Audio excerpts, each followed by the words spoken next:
It was just a few months ago that the press was in love with North Korea because of their impressive Olympic delegation and publicly feared President Trump was about to start a war with them. Remember that?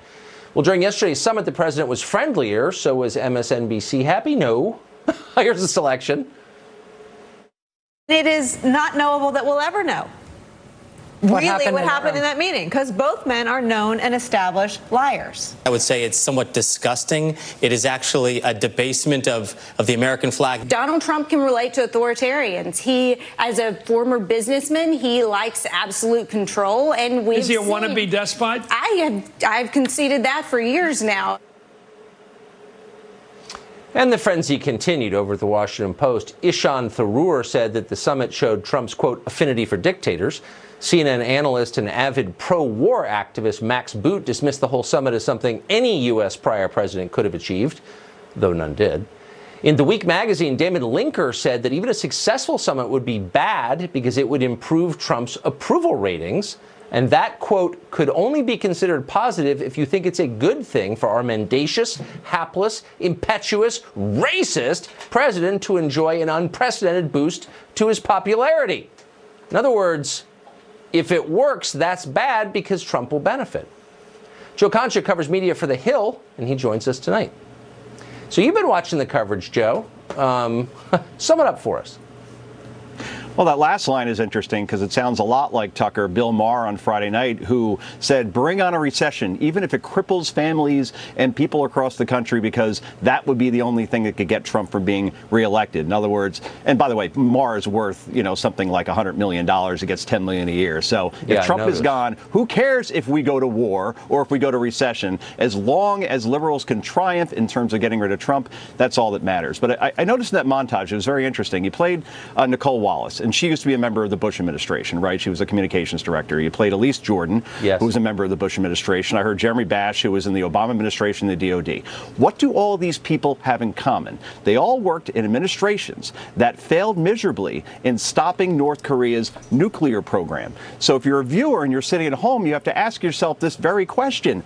Why are we listening to these people? I mean, they failed in Iran, Syria, Iraq, you name it, depending on the administration. And they're presented as experts when obviously they have an agenda because they want to protect either their own legacies or the legacies of their bosses. It would be like turning to Jack Kevorkian to teach a class in the Heimlich maneuver. It's a complete contradiction.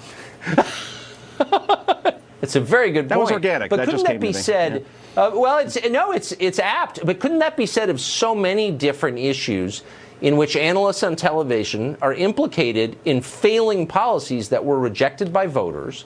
And so why wouldn't their contempt be baked in? Why wouldn't they hate all of this? Because it basically points up how badly they did their jobs.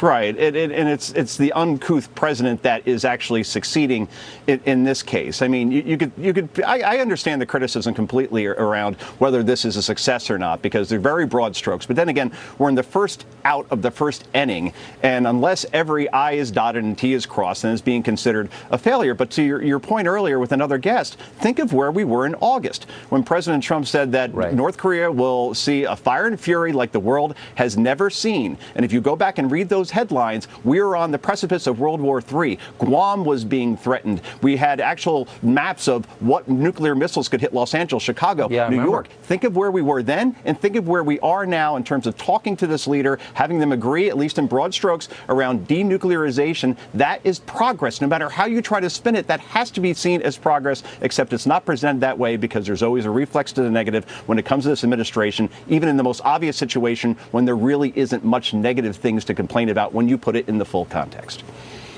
Very quickly, is there any indication that any of these self-described experts knows anything about North Korea at all?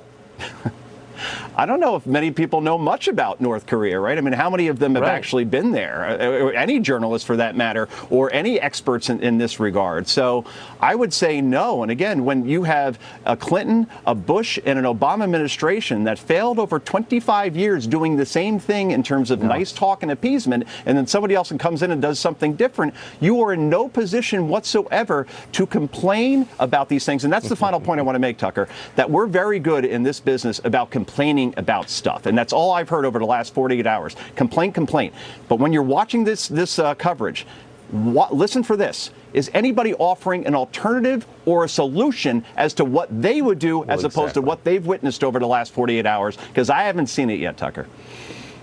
Or how about just stand back and be amazed for a minute? Because it is amazing. That's how I feel about it anyway. Joe, great to see you. Thank you. Stunning. Your guest used stunning before, and that's correct. It's true.